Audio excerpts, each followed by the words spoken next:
축농증에 대해서 알려드리려고 해요.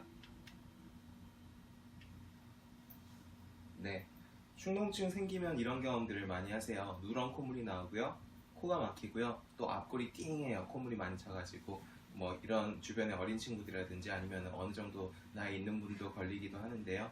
이럴 때 축농증을 먼저 의심해 보게 되고요. 일단은 이 축농증을 알려면 부비동이란 걸 알아야 돼요. 축농증이란 게 부비동에 농이 찬 증상을 축농증이라고 해요. 이제 부비동이란 게 우리 머리뼈 쪽에 공간이 있어서 여기서 뭔가 환기를 해줄 수 있는 시스템이 있어요.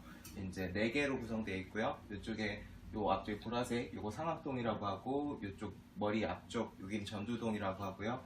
옆쪽에서 봤을 때 저평동, 사골동이라는 데가 있는데, 이제 제일 크게 농이 차는 데는 요 두 군데예요. 요 전두동이랑 상악동 요 두 개를 기억해 두시면 되겠습니다.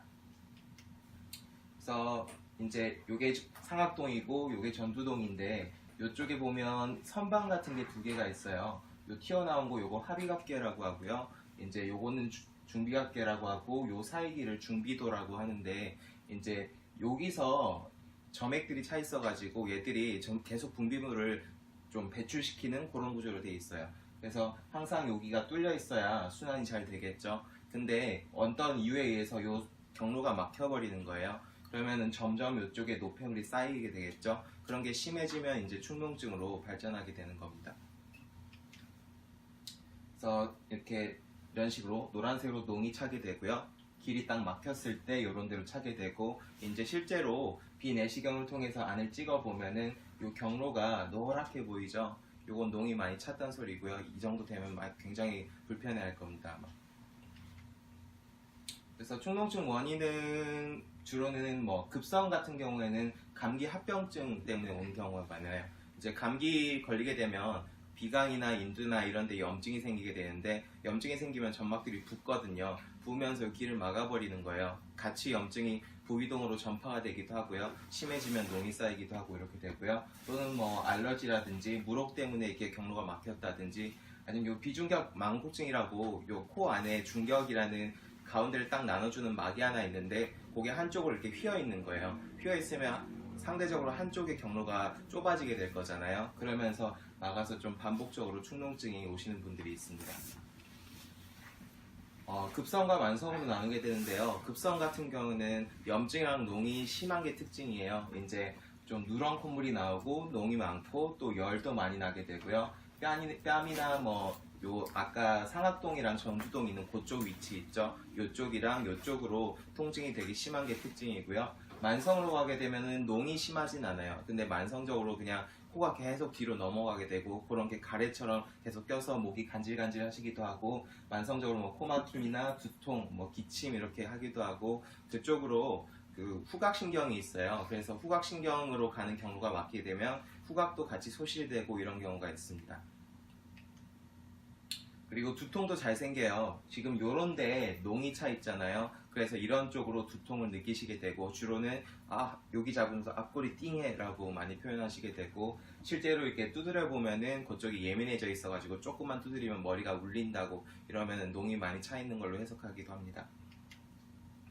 생활관리가 중요한데요. 이 축농증은 좀 뭐랄까, 한 번만 생기는 분들보다는 반복적으로 재발되는 분들이 더 많아요. 그래서 평소에 컨디션 관리를 잘 안 해주면 재발되고 이게 문제거든요.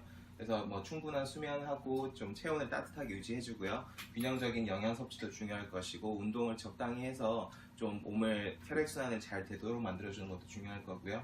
그리고 차가운 음식을 피해서 좀 속을 따뜻하게 만들어주는 게 도움이 되고요. 또 비염이 있으면은 이런 증상들이 더 많이 생기게 되니까 비염을 적극적으로 치료해서 축농증이 생기지 않도록 관리하시는 게 좋습니다.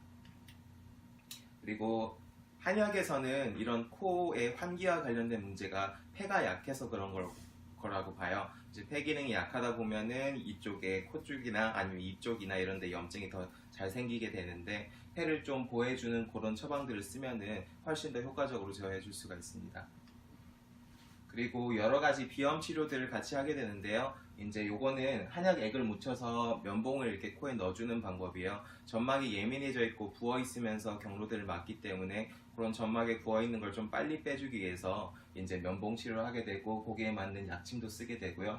또 또는 뭐 콧물이 심한 경우에는 이런 젤리 형태의 이런 물질들을 넣어서 점막을 좀 빨리 안정화되도록 이렇게 치료를 해드리고 있습니다. 그리고 자가 관리가 되게 중요해요. 지금 우리나라 미세먼지가 점점 더 많아지죠. 그리고 음식도 인스턴트가 더 많아졌잖아요.